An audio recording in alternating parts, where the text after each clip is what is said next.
Welcome to the Unitarian Christian Alliance podcast, episode 57, Emotional Abuse, with guest Cara Shope. I'm Mark Kane. Do you know the signs of emotional abuse? Maybe you aren't even sure what it is, or perhaps you may be suffering in this situation right now. I found this conversation fascinating. For some of us, it's likely shocking.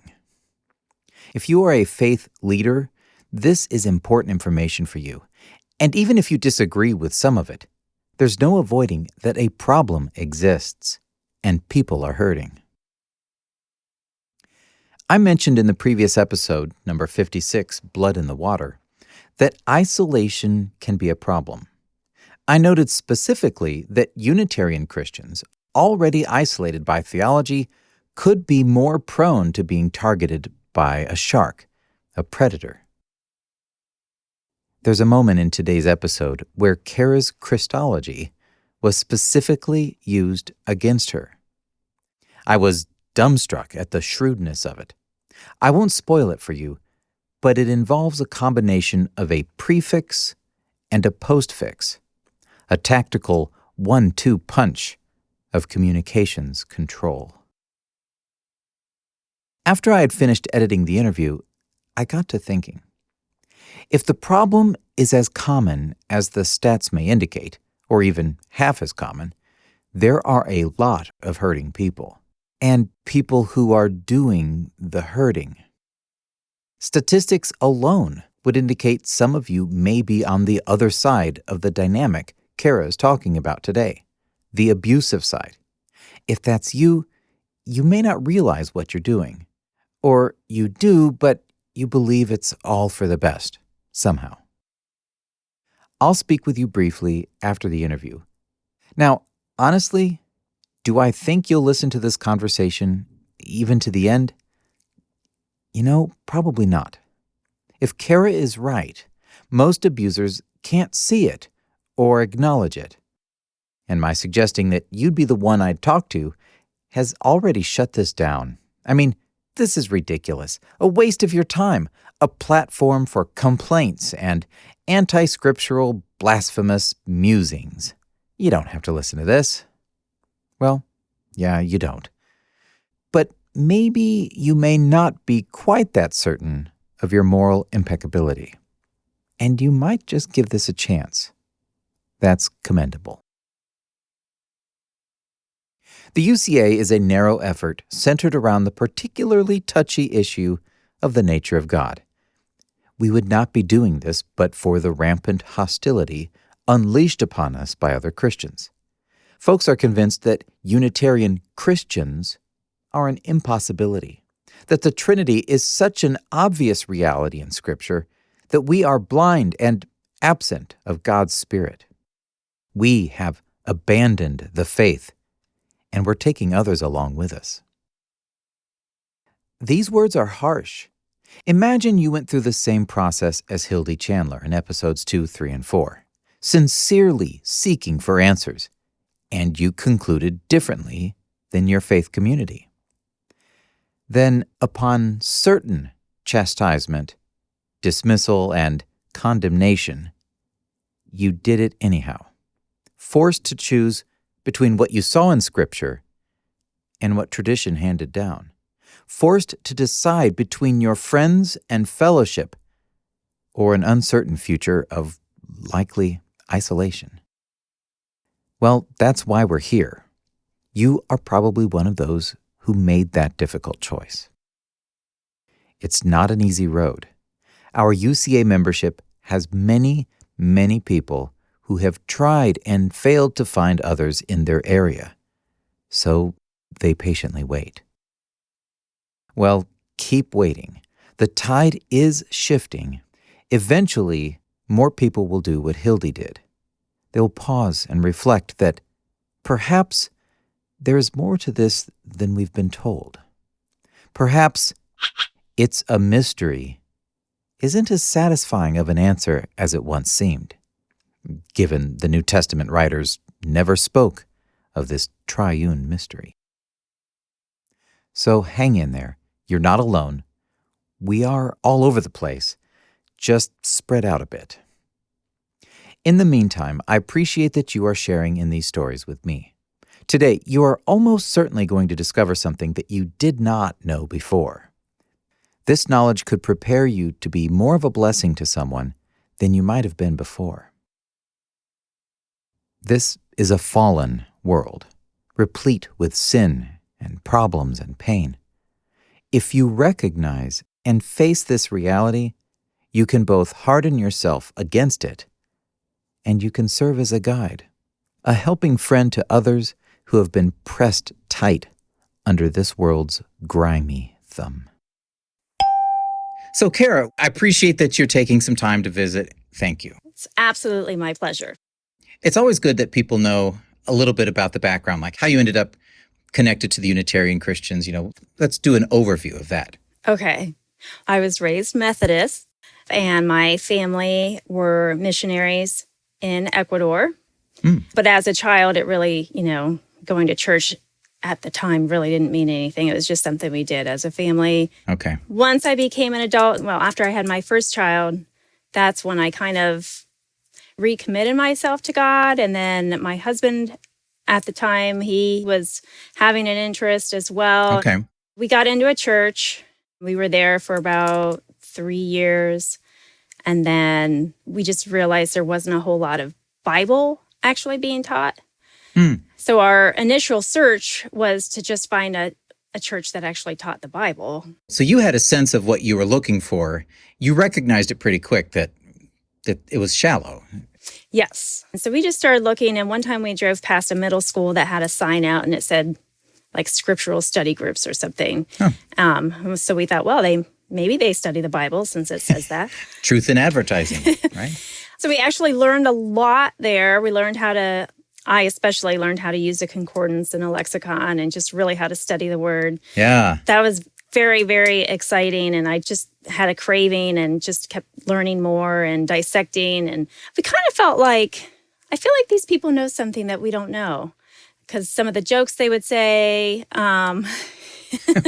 What group was it? Well, it was actually Scriptural Study Groups of Central Ohio, which would have been a split off of the way, like, years and years and years ago. Okay. Yeah, so there was something.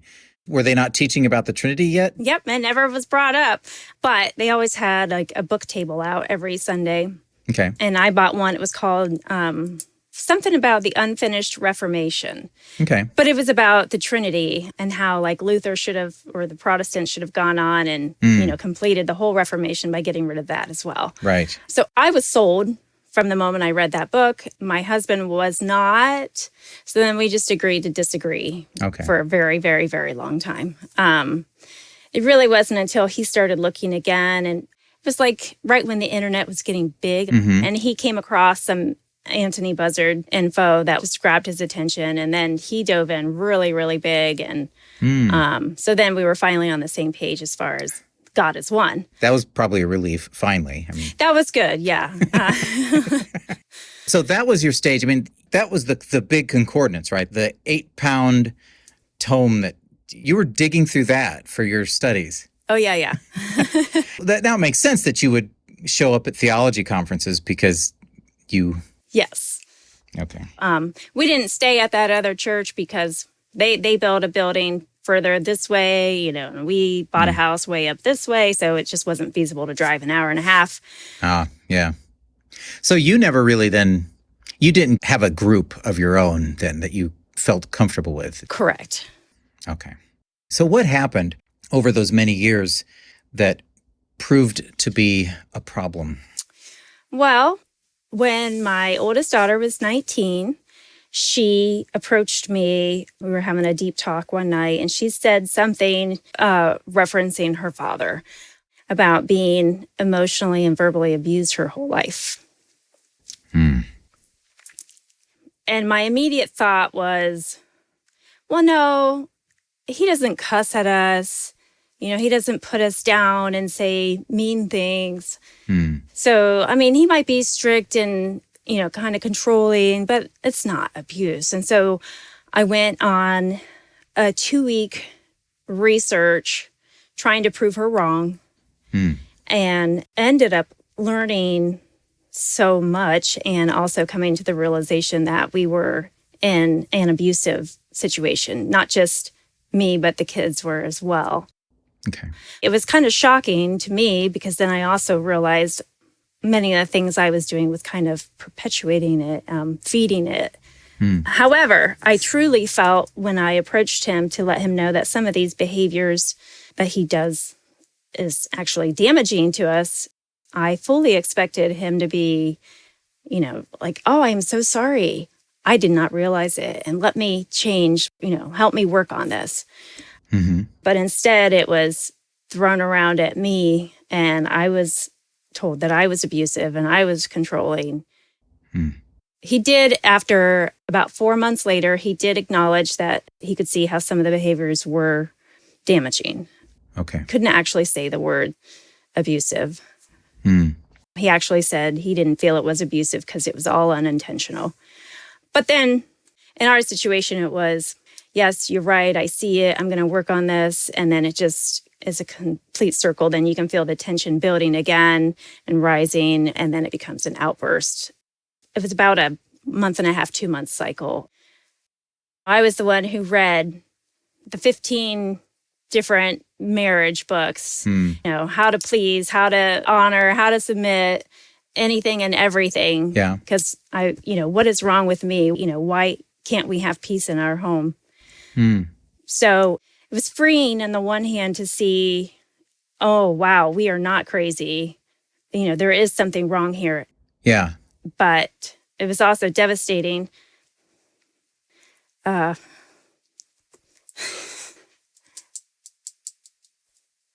Devastating in the fact that to save the marriage would destroy. It was physically destroying me because it actually causes a lot of long-term damage. You're in high cortisol, years and years of being in fight or flight, walking on eggshells, and then that disrupts everything in all your hormones. There can be people who have unknown illnesses or. Okay. So was this your oldest daughter who's 19? Yes. As you looked back over those 19 years, would you say that this kind of a relationship was consistent the whole time? Was that just, it had become completely normal? Yeah. So I could look back and I could see a lot of the controlling and jealousy. However, then once we were in the church and wanting to serve God, it really kind of strengthened it because then, I didn't want to argue. I wanted to be submissive. And then it got even worse when we started homeschooling and we started going to a church that was mostly homeschoolers. So they all had the same patriarchal type beliefs, which, in the, just that the wife has no say at all. And it's everything, controlling money, where you go, you won't work, no education, sex on demand. There are various degrees of it, but it's all about control. So you couldn't work? Right. I homeschooled. So, I had to be home. Okay. But once the youngest one got to 10, I really wanted to be around other people. Mm-hmm. So I asked if I could just work a part-time job, like at Kohl's or something. I just wanted, I just wanted to work. And yeah. No, I was not allowed. I tried a respectful appeal several times, and I was never given permission. And then once we started working on the issues, that was one of his things that he was working on, and he allowed me to get a part-time job. And the first day I came home and he told me I had to quit. And my kids were all like, Mom, no, you can't quit. Do not quit. And it was very, very, very, very difficult. It was a very chaotic 1.5 years. It was, I don't know. I've put that part out of my brain. But we ended up, it was 23 years that we were married. We were together 28. I was 17 when we started dating. Oh. That's also kind of a red flag. Well, you were 17 and he was? 23, yes. Okay. Yeah. But so, yeah, I could see, there were definitely the control and jealousy from the beginning. And then I just kind of fed the monster, so to speak, the more submissive I became. And and my heart was truly to please God. And I had no idea, what was actually happening and how it was really used against us. Mm-hmm. I see what you mean then. Once you took your faith seriously and you really did want to do the right thing, that manifested in you as being more submissive, more respectful, and, whatever he said was the way to go. So you're saying that facilitated the problem. To be clear, not everybody who believes that there is a patriarchal system in a family would be abusive. Right. Okay. So in this case, he approached it as a control. Then your submission to it fed that control, and it just grew and continued. Yes. And another big thing is the isolating. People like this will tend to isolate you from friends and family so that they can't really talk sense into you, or they can't point out like, hey, this isn't normal, or, you shouldn't be treated like this. So that was a big part of it as well. How isolated were you from friends and family? Well, we homeschooled, and for a while we home churched. When we didn't home church, we didn't get very close to anyone at any other church. People like this don't really like authority. So anywhere we went, he didn't like if we got close to someone, or, the pastor, he doesn't know what he's talking about. There was one church that we were at for about 3 years.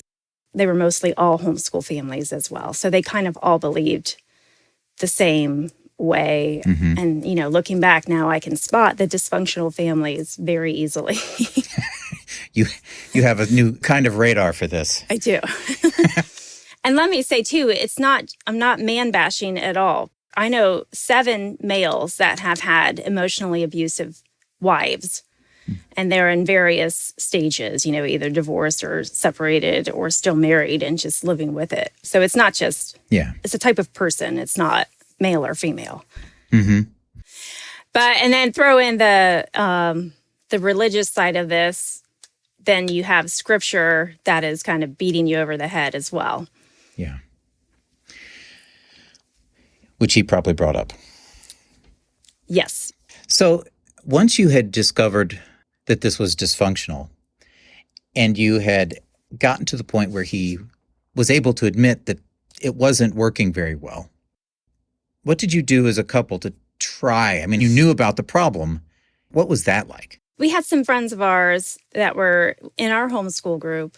She and I were really close, and I had confided in her about it, and she really wanted to help. She wanted us to go to that church's biblical counseling. Okay. Which I thought he would never, ever do, because I had talked about counseling and he refused it. He said it was worldly and that, all we need is Jesus, which, I agree. All we need is Jesus, but sometimes some help along the way from others is good. Yeah. An objective third party. Yes, there you go. The husband friend finally was able to talk him into going. He went with him every session, and I ended up going there as well. And we tried meeting a couple times, and they were able to see the dynamics were not healthy. Mm-hmm. And okay, so they used to be called nouthetic counseling, but now they just go by biblical counselors. Okay. So they're not actually trained as far as any kind of degree. It's just a certain training they do for this type of counseling. Okay. They did see enough anyway that we could not be together in the same counseling, because that's one thing you don't want to do. If there's an abusive situation, you cannot be together, because the abuser will learn what to do and then know the answers to say and then how to twist it and use it against you. A true abuser is very unlikely that they change. It was like 2%, I think. Oh, wow. But we tried for 17 months of weekly counseling, and these dear friends of ours, he went with him, she went with me to every single session. How did it make any difference, or did it get worse, better? Well, what it did was really made me evaluate, why am I working this hard when nothing is going to change? Am I trying to please God, or am I trying to please man? So I came to realize I was concerned about man and what man would think about me if it came to divorce. Marriage was big. I mean, I am very, very, very pro-marriage. And toward the end of that, I was putting my concern about man and what they would think above my health, my kids' health, and then putting the marriage above all of that. And then once I got to the point where I did not care what anyone else thought, it was between me and God was for me and my health, then it kind of changed. There was a time where he had agreed to separate, and he was staying with some friends of ours in their finished basement. And then he came back in the middle of the night, and it was a very chaotic night. And 5 days later, I had moved out because I realized, okay, this isn't going to work. The counselors then kind of threatened me, sort of, like that I was out of their protection because I didn't tell them what I was doing. Oh. I had a nice set of words I gave to them about, well, where's the chapter and verse for that? I can't remember now. So long ago, but... So then I got a full-time job, and that was actually at the Christian school that was associated with that church, the church that the biblical counselors were from. Mm-hmm. And so this kind of all happened in a short period, probably within a couple weeks. They were already mad at me because I left without telling them. Yeah. And then I got this job, and my friend who had been going to all the meetings with me, she knew about our Unitarian beliefs. Mm-hmm. She and her husband knew. How the counselors found out was I had told them things that an exchange of a text, and they said, well, we need to see screenshots of it because they didn't believe me. And I said, okay, but I need to tell you something. He started every text with Trinity is heresy, and then he ended every text with Jesus is not God, knowing that I wouldn't show anyone those texts. Oh my gosh. So, you would get yourself into trouble. Right. So when they wanted proof of what I was telling them about whatever the situation was, I don't know. I had to warn them, okay, well, this is our belief. And so he's putting this on here so I won't show you. That couple actually at first was like, well, I don't think that's going to be a problem. Okay. And I was like, okay, well, good. I don't think it's a problem either. Well, then my friend and the counselors told the pastor, who then did think it was a problem. And basically, I got fired from the school before I ever started. Ugh. That was the end of all of our relationship. I see. Oh, my goodness. Okay, so you moved away then. And, well, you told me you had this list, and you had a phrase for it. What was that? Manipulation tactics? Well, the things that you can, things you can't. Yeah. Once you see them, you can't unsee. Yeah. You told me that, and I was like, oh my goodness. So for people to understand what emotional abuse is like, I mean, we can all picture what a physical, violent abuse would be, but it's harder to conceive of how an emotional abuse might manifest. Yeah. Like, I always pictured emotional abuse as just flat out cussing at you or saying, oh, you're no good, you'll never amount to anything. Mm-hmm. That never happened. A lot of people's situations, whether it's a marriage or a parent and adult child, or even a friendship, mm-hmm. It's kind of a covert emotional abuse. Okay. So I'm going to use this term, narcissist. You hear it a lot lately. Mm-hmm. There's the overt narcissist who likes to be the life of the party and all eyes on me. And then there's a covert narcissist who is still selfish, but does it in a much more passive-aggressive way, okay, using some of the methods and the things that we're going to discuss. Not everyone who uses these kind of manipulation tactics is abusive, but anyone who is abusive uses these tactics. So, okay. So let's talk about the things that you can't unsee. yes. So early on, I joined a couple of Facebook groups for women who were in abusive situations, specifically Christian women, because it adds a whole other level when you throw in the spiritual abuse. Mm-hmm.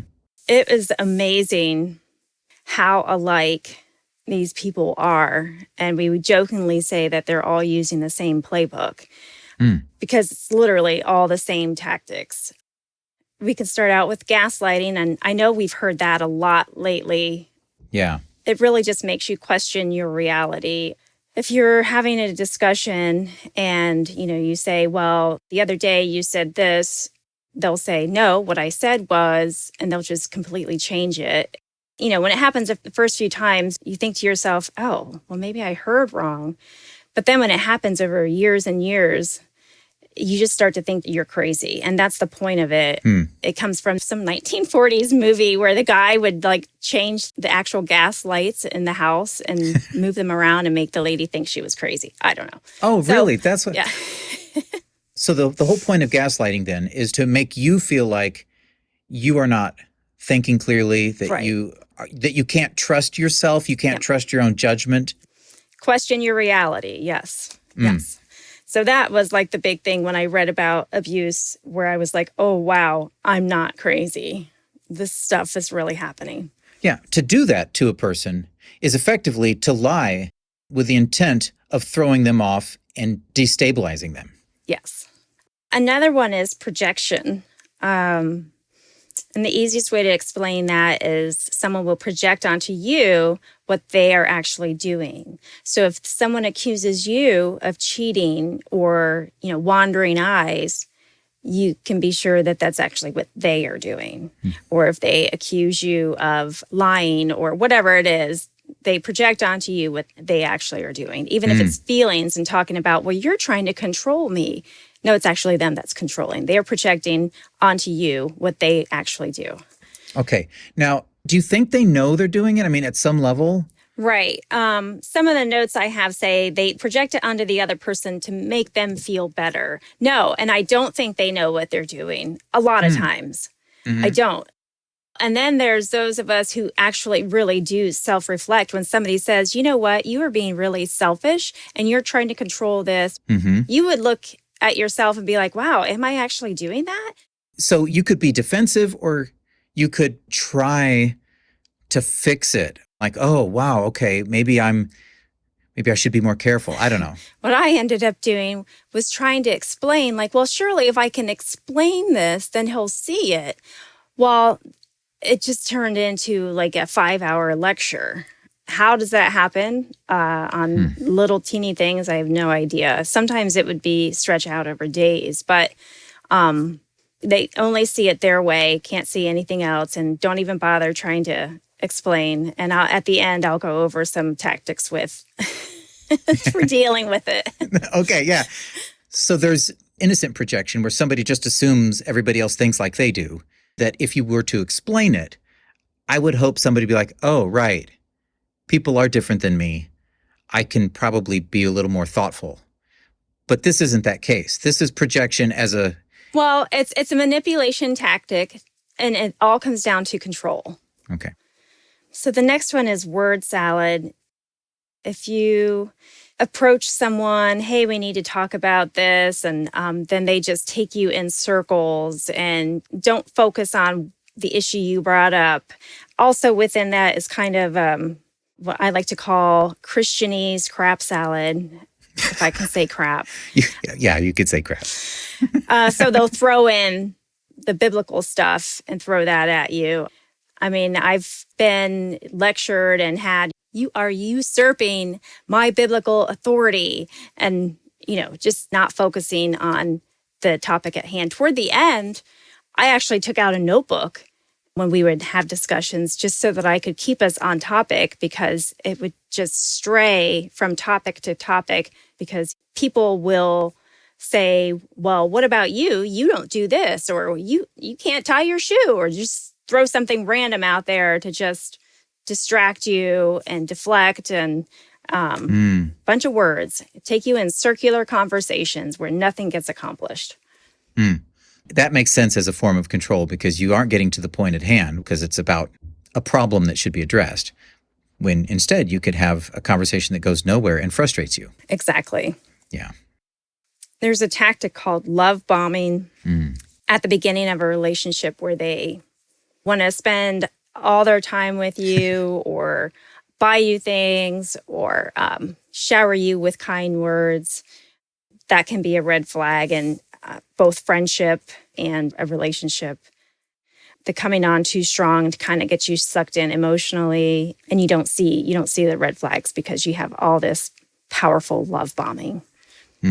Well, you talked about at the beginning of a relationship. Does that come up even during the course of a long-term relationship? Well, it does, but more so in long term, it would be called hoovering after the vacuum, where they try to suck you back in. Like, okay, things aren't going well. It's time to turn it on and... Yes. Okay. It takes a female, anyway, an average of 7 times to leave an abusive relationship, and they're usually hoovered back into it. And I will add 1 in 3 Christian marriages are actually abusive. It's a staggering number. How is that measured so that people would know that there's some legitimacy to that? I know that there were studies, but it's been several years now. I can find it and I can send it to you as well. Okay, yeah, I'd like to link to that so people, because some people won't believe that. Yeah, well, just normal marriages, it's 1 in 4 women and it's 1 in 7 men. Why do you suppose it's higher in Christian circles than in non-Christian? In my opinion, it's because marriage is held much higher in the Christian circles, and then the abused person is trying to please and honor God. You know, you hear the phrase, God hates divorce, God hates divorce. So they want to submit and they want to honor God and at all costs save the marriage. And I'm certain most of them do not realize the damage it actually does to them and the kids. We have blame shifting, which if you confront them with something and they won't take responsibility. Well, it's because you never did this for me, and so now I have to whatever. Just cannot take responsibility for anything and blame you or blame their work, blame their stress, blame their upbringing, whatever it is. There's something else, but it's not them. Okay. The next one is playing the victim. It's similar to blame shifting, except really just acting like they are a victim and woe is me. And that's not just in any particular discussion, but always sick. Or if they get a cold, then, it's so exaggerated. And, you're always mad at me, or, oh, I can't do anything right for you. And it's just turned to, oh, I'm the victim. Woe is me. And naturally, then you are the victimizer. Yes, then you're the bad person. Okay. So the final thing I had on this list, now there are huge lists you can find by searching manipulation tactics and with lots of examples. Control and isolation. Control is kind of the overall one for all of these because the ultimate goal is control. Yeah. And then isolating the person, like I briefly mentioned, from friends and family. They can control access to money. They can prevent you from getting an education. I know people that have been prevented from driving, getting a job, obviously. Social media. I did not have social media because I was not allowed to. Smartphones. Whew, I barely got one of those. Oh, man.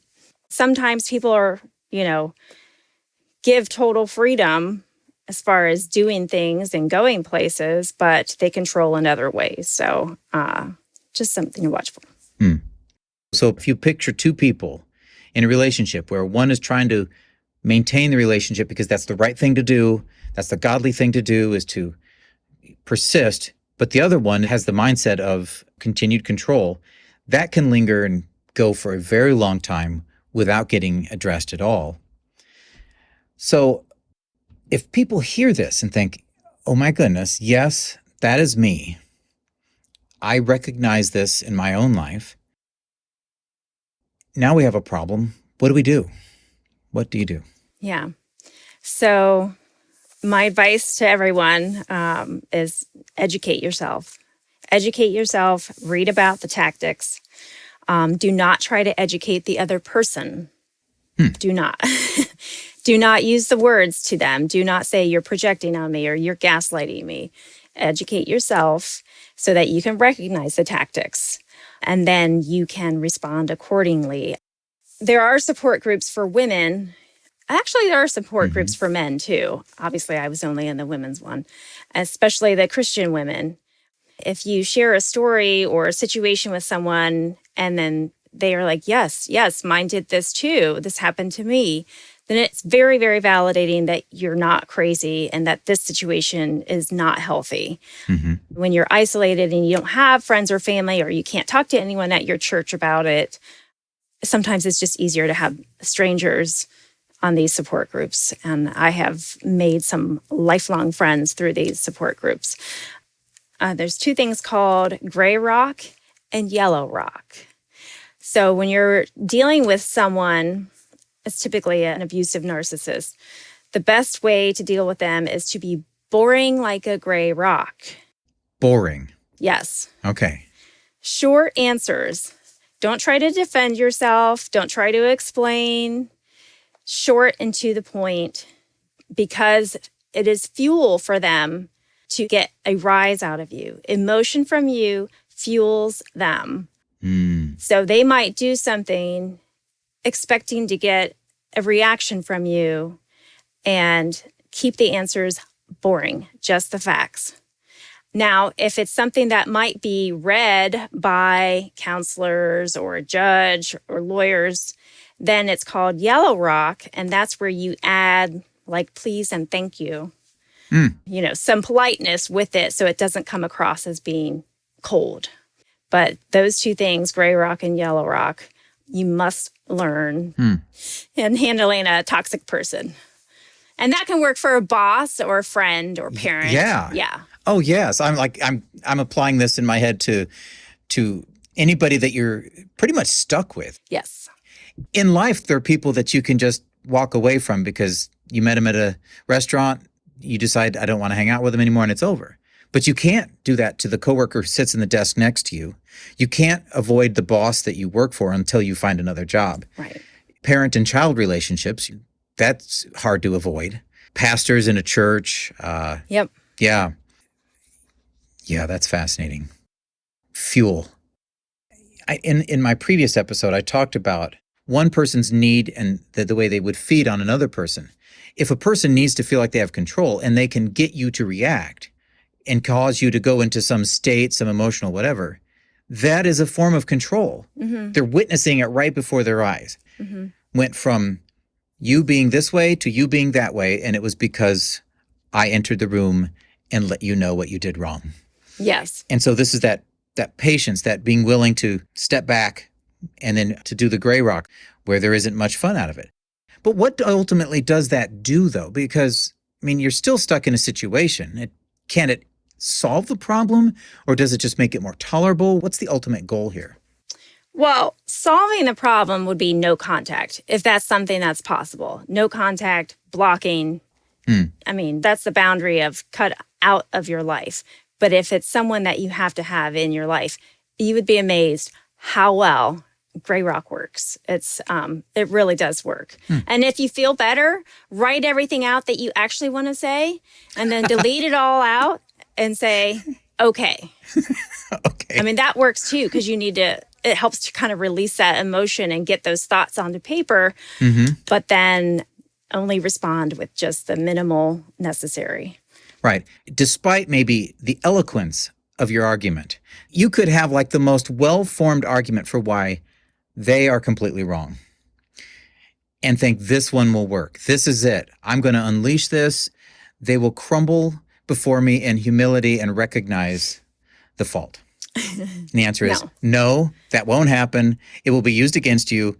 Yes. And you'll feel like even my best arguments don't work. And you're saying, yes, they won't work because if a person can't get past this stage, if they can't see beyond their own selfish needs, you could say whatever you want.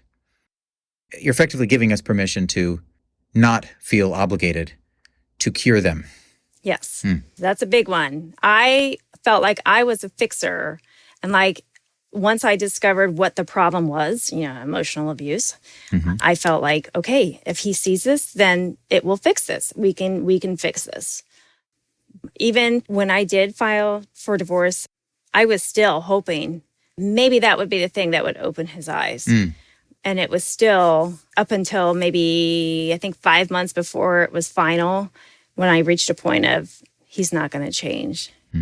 And it was very, I grieved the marriage because I am so pro-marriage, and I felt like I was a failure. But I know that I tried everything possible, and our friends helped. But anyway, I hope that these methods will help others. Right. I can still hear in my mind people saying, it sounds like we're talking about breaking apart a marriage. I mean, I'm sure you've met people who are like, no, you really shouldn't push a divorce because you're defiling God's plan for your life, despite how bad it is. Like, you're supposed to stay. You have to stay. Does that come up like that? It absolutely does. And I told myself those same things for many, many years. Like, well, this is just my lot in life, and this is how it's going to have to be. There are many, I don't have them off the top of my head, but if you know God, you know the heart of God. He's actually really for the victims and, the women and children. And he would never want anyone to be oppressed. I mean, there's a difference between an unhealthy marriage and an abusive marriage. So educate, definitely confide and talk to someone else. Not necessarily your pastor, no offense to pastors, but most of them do not have training in abusive situations. Some do, but it's a unique dynamic that most people don't understand unless they're in it. I did see a counselor, not a church counselor, but a normal counselor. She definitely learned a lot with our situation. But there are many counselors that just have not dealt with emotional abuse and personality disordered people. So usually in their bio, they might have something that says that they specialize in this. Or if you could do like a little 15-minute consultation, if you ask them some questions, by their answers, you should be able to tell that they are experienced in it. Same thing with lawyers. Some of them are good with high conflict personality disorder type divorces. But if they're not, then you really want someone who knows what they're doing. Okay, that makes sense. I'm going to jump back to something you said just a few minutes ago about God's heart. I know what you mean, because when you read through the Old Testament, when God talks to the Israelites about what you should have been doing, it's regularly, you should have been caring for the people who had nothing, the people who needed your help, the people who needed food, the ones who were helpless. Their responsibility as righteous people was to care for the people who were oppressed by whatever was going on. That is not an uncommon theme at all in the Old Testament. Jesus mentions whoever would harm one of these children, it'd be better that a millstone be tied around his neck and he'd be drowned in the sea. And that tells me that God's heart, Jesus's heart, is for the innocent. So I agree with you entirely on that. Yes. It's easy to say, the marriage is really important and this is we should just keep this going. It's like, yes, but also what's really important is not harming children. And if this is what's happening, if they're becoming traumatized, if they're uncomfortable living in their skin, in their world, because of what's happening at home, you can't say, well, the marriage is even more important than how you treat innocent children. Right. And I'd say, it takes judgment and wisdom in these areas, certainly, but it's not one-sided. Yeah. There was a little meme I sent to my kids. And we talk about our experiences openly. They're all adults now. Mm-hmm. I sent this meme that said something like, yeah, I was sharing with my coworkers about something that happened from my childhood, and I started laughing, and the room went silent, and someone said, I'm so sorry. Those of us who have been in it, that's kind of a coping mechanism. We kind of laugh about the craziness that we were in. And my one daughter messaged back like, yeah, it literally happened yesterday. Like they'll share something. Like the room goes silent, like, oh, I'm so sorry. Yeah. Well, yeah, if somebody who hasn't dealt with it, this is going to be an uncomfortable topic. I can imagine some people will struggle to hear all this just because, well, one, they have never experienced it at all, and it's just strange to them. Yes. Which is great. If this is completely new to people, I guess count yourself lucky. Right. But then there's the other side where this touches upon very deep and painful points in their life. Yeah. So it's going to be hard. So at the church I've been going to for almost 4 years, I talked to the pastor early on because somebody did a teaching on marriage. And, it touched all the normal things of, honor, respect, submit, everything. But I was in tears knowing that the women sitting there in the audience, the ones who are in abusive situations, are sitting there blaming themselves and thinking, oh, well, I just need to pray harder. I just need to have more faith. This is probably just me. And so I talked to the pastor in depth, and I respectfully asked that they put a disclaimer anytime they do any kind of marriage sermon, which, I was in full agreement with that, the sermon. It was great and biblical. However, they need a disclaimer of, unless you're in an abusive situation, then these don't apply because it can be dangerous. And he was not aware at all of abusive marriages. He has only been around healthy marriages. Since I brought it to his attention, I know he's been approached with other situations as well. And I gave him some resources, some books. Oh, that's neat. And there's always been a disclaimer ever since. They don't do, sermons on marriage very often, but they always have a disclaimer. So it makes me happy. Yeah. That's cool that they recognized that situation and then did something about it. That's awesome. Yeah. They're great. Yeah. So now you are actively involved. Can you just describe a little bit like how you are helping people? Yeah, sure. Well, I'm more of a passive helper. Facebook is my platform as far as sharing information to educate people. Like I said, many people have reached out to me because of those messages on toxic people. And I do share things about abuse, especially during October, because that's Domestic Violence Awareness Month. So I try to post something every day. I've had someone message me that I did not really know. I knew her from the homeschool group, but I knew her as like a child. And long story short, she had gotten married to escape her abusive home, married right after turning 18, and married right into another abusive situation. And this, I swear, it was like right out of a movie because I drove over an hour to her home. She had disconnected security cameras. She didn't even have her own phone. She didn't have a job.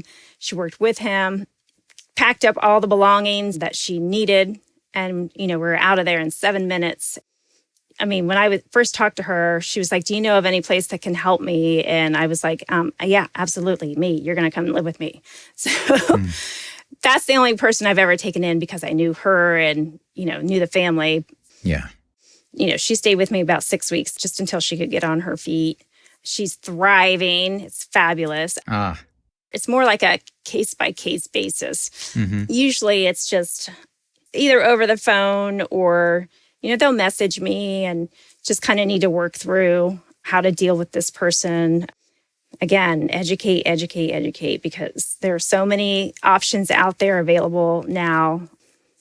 And once you learn it, once you see it, you can't unsee it. And you can apply it to all the relationships, not just a marriage. Yeah. Well, thank you so much for sharing this. A lot of good insight in here and techniques and details that I wasn't aware of. I think it'll be a blessing to people. I'm looking forward to seeing you at the next UCA conference this coming October. Yes, absolutely. Right around the corner. I've heard from a lot of people that weren't there last year and who are coming this year. We have more space. We're planning for 220 as a number. If more people sign up than that, we'll just have to find a way to make that work. But we have the space for it. Great. And then to have workshops where people can, if they don't want to hear the theological paper, they can go and talk about something else. I think it's going to be superb. Well, the most important question is, are you going to have your little puppet friend? I don't think I will this time. No. No. I'm excited for the meetups. We're going to have different topics, and you can go and meet the people who are interested in that topic. This topic today could be a great example of that. People who are working on counseling, finding additional ways to either get training for counseling or to help with counseling. You know, Unitarian Christians, we're always in a minority. So what can we do to help support each other? Right. So I'm hoping that by having little pockets of different topics, people meet up and make connections and then can do amazing things over the coming years. So that's one of my favorite parts about this coming conference. Yes. Looking forward to it. I know this wasn't easy, Cara. There were some hard moments, but I truly thank you for sharing. You're very welcome. It's my pleasure. And if it helps one person, it's totally worth it. So I've got a letter to read and some closing thoughts, which I'll get to in a bit. I've put some articles in the show notes. Do check those out to learn more. We've gotten through several great events already this year. Some are annual events, and you can try again next year if you missed them. Next week, I'll be running the sound at the Fuel event in Indiana. In October, I and gobs of you will be gathering in Ohio for the second annual UCA conference. Oh, speaking of UCA conference, registration opens for the 2022 conference this week. In fact, it may already be open by the time you hear this. Because costs are on everyone's minds, especially this year, we've kept the prices same as last year. And the venue will have more space, a separate dining area, and the capacity for over 200 participants. All of the information is on the website UnitarianChristianAlliance.org. I can't wait to see you there. So there's a new event on the UCA events page. This one is for August, and it involves barbecue and a few folks that you've met here on the UCA podcast. If you live in Indiana or near enough to drive there, and I'll note that Chicago is not that far, go to UnitarianChristianAlliance.org/events and learn about it. And learn about the other events, too. If you've been thinking, I should send Mark an audio clip. Well, I've had audio clips like the Western U.S. has had rain. Very little. There's a link in the show notes, or just record something and email it to me. podcast@UnitarianChristianAlliance.org. I got a letter from a newer member to the UCA. In fact, I initiated the connection by using the UCA member contact form to reach out. Here's Tim from Virginia. Hi, Mark. My wife and I have been on a journey of relearning these past few years. Part of that has been an intentional effort to put ourselves in a place where people hold different beliefs. For example, listening to the Bible Project podcast, or attending a mainline church, or going to small groups, etc. We've forged friendships I expect will last a lifetime with people I would have considered, quote, other in the past. Coming from a group that claims they have the rightly divided word and were the one true body, it was critical for us to see how others love God and come to different doctrinal conclusions. It's helped us grow in humility and respect for others in the body, even if we may disagree. Being unmoored from the organization we'd been raised in was at first uncomfortable. But for me, this journey became an opportunity to reevaluate every core belief I've held, hear all sides, question everything, back to the basics, as it were. As it turns out, still firmly Unitarian, but wow, there is a ton of nuance there. And I can definitely say that my understanding is quite different than it was a few years ago.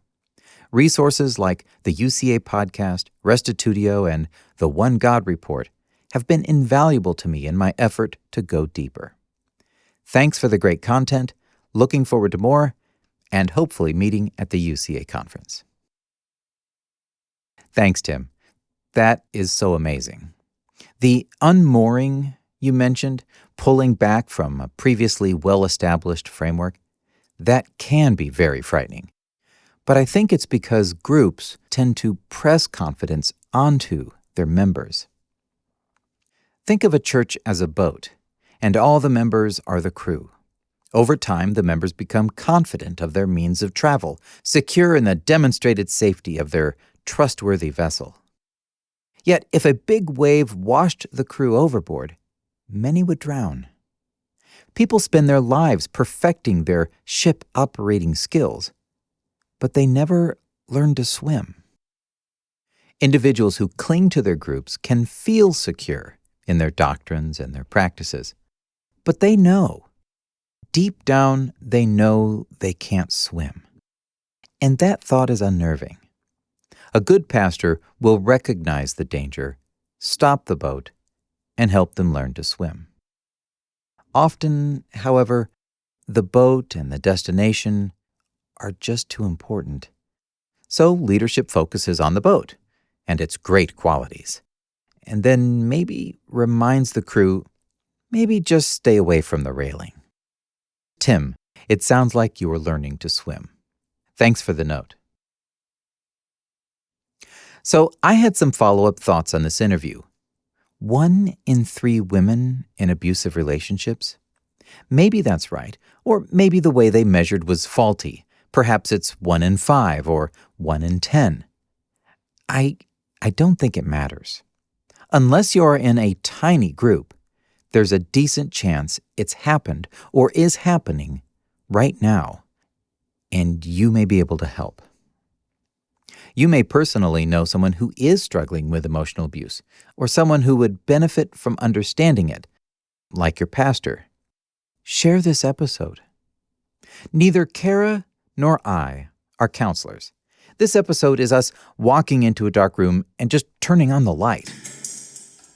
The real work requires prayer and patience and the support of trusted, low-maintenance friends. Last episode. And if you think you might be on the other side of this equation and harming your loved ones, I'll say this. If you can actually think that, it's way more likely you can change it. Recognize, however, that going down that path will involve a lot of heartbreaking humility. As you spend time in your closet, memories of the lies, the pain you caused, may come to mind and sink you into the depths of regret. Don't run from this. Don't try to fix it yourself. Your pain is evidence that God's light is still pressing in upon you. Thank God that you can recognize it, and then wait for Him to release the pain in time. Cara, you went through this same kind of struggle, recognizing your own behaviors which contributed to the prolonged situation. You had to grapple with many decisions you had made, which you then later regretted. I know the process took time, but here you are now, helping others and sharing. You've faced it, and so can others.